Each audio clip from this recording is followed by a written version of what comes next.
ધરમસિંહભાઈ, આપણી સાથે વલ્લભભાઈ છે. વલ્લભભાઈ, તમે તો ગુજરાતના સમસ્ત કોળી સમાજને એક કરવાની વાત કરો છો અને સુરેન્દ્રનગરમાં તળપદા ચુવાળિયાનો વિવાદ ઉભો કરે, તો ખરેખર તો આપણે તળપદા કે ચુવાળિયાના નામે બંધારણમાં કોઈ હક અધિકાર મળવાના નથી. બંધારણમાં તો આપણને ઓબીસી ના નામે, એસસી નામે કે એસટી ના નામે મળે. તો ત્યાં સંસદમાં જઈ એની તો ઓબીસી ના નામે જ એને બોલવું પડશે કે ઓબીસી ના હક વિશે જ માંગવા પડશે. તો જે વ્યક્તિ ઓબીસી ના હક કે અધિકાર માટે અગાઉ આપણે જોયું કે તળપદા હોય કે ચુવાળિયા હોય, એ ધારાસભ્યો, માનો કે મુંજપરા સાહેબ છે, એ વખતે પેલા ફતેપરા છે, રાજેશભાઈ ચુડાસમા છે, ભાવનગરના સંસદ સભ્યો છે, એ તો કઈ બોલ્યા નથી. તો જે લોકો આપણા હક અધિકાર માટે બોલતા નથી, તો એ પછી કોણ ચૂંટાઈ જાય એમાં આપણને શું ફાયદો?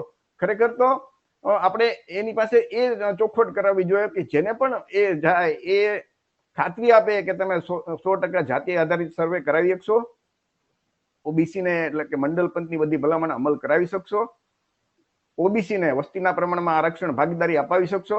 તો એ બાબતે તમારું શું કહેવાનું છે ભાઈ વલ્લભભાઈ કંટરિયા?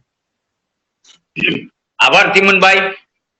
આ તકે હું કહીશ કે ચુવાળિયા, તળપદા, ઘેડિયા, ખારવા કે ખાંટ અલગ અલગ કોળી નથી. સમસ્ત કોળી સમાજે એક થઈ અને દરેક ઉમેદવાર પાસે કોળી સમાજના ઉમેદવાર હોય કે અન્ય સમાજના ઉમેદવાર હોય, એમણે કોળી સમાજની ગુજરાતની અંદર કે ભારતની અંદર આખામાં જાતિ આધારિત વસ્તી ગણતરી થાય અને જો ગણતરી થાય ને સામે આપણી ચોક્કસ સમાજના આંકડા આવે તો એ પ્રમાણે બજેટ ફાળવાય, એમના જે નિગમોમાં એમાં ગ્રાન્ટ ફાળવાય.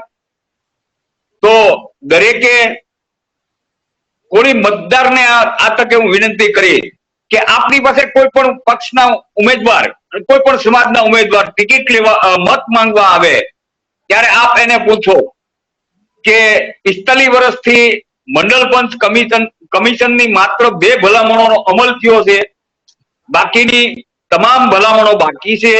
તો એ તમામ ભલામણોનો અમલ કરાવશો. જાતિ આધારિત વસ્તી કરાવી અમારા સમાજના જે કઈ સંખ્યા આવે વસ્તીની એના પ્રમાણમાં અલગથી આરક્ષણ અપાવો, એ પ્રમાણે નિગમમાં વસ્તીના પ્રમાણમાં ગ્રાન્ટ ફાળવો અને જે કઈ સરકારી લાભો છે વસ્તીના પ્રમાણમાં મળવા જોઈએ.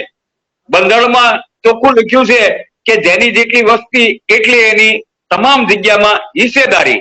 તો આપણી જે વસ્તી થાય એટલા ટકા લોકશાહીના 4 પિલરમાં આપણી ભાગીદારી થવી જોઈએ અને એના માટે તે દરેક ઉમેદવારની પાસે આપણે વચન લેવા જોઈએ, ઉઘરાણી કરવી જોઈએ. ચૂંટાઈ ગયા પછી પણ એમની પાસે સતત આની માંગણી કરતા રહેવું જોઈએ. અમારા સમાજ માટે તમે શું કર્યું, અમારા સમાજ માટે તમે એક પણ અવાજ ઉઠાવ્યો હોય તો આપો. એટલે દરેક જાગૃત કોળી સમાજના શિક્ષિત વર્ગ છે, ભણેલ ગણેલ છે.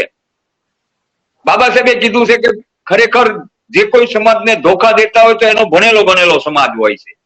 તો એક આ તકે કોળી સમાજના ભણેલ ગણેલ શિક્ષિત દરેક જણને વિનંતી કરું કે આપ જાગૃત બનો, તમારા હક અધિકાર બંધારણીય રીતે શું છે અને એના માટે કોણ અવાજ ઉઠાવે છે અને કોણ આપણને આપણા હક હિસ્સા અપાવે છે એને આપણો નેતા બનાવો. નહીં કે પક્ષમાં રહીને ગુલામી કરતા હોય અને અહીંયા મત લેવા માટે કોળી સમાજ કરતા હોય તો એવાઓને જાકારો આપો. બીજા ભલે ગમે તે સમાજનો હોય પણ આપણા સમાજની સાથે ઉભો રહી આપણા હક અધિકાર માટે લડતા હોય એવા ઉમેદવાર પસંદ કરો. આભાર ચીમનભાઈ. ખૂબ ખૂબ આભાર.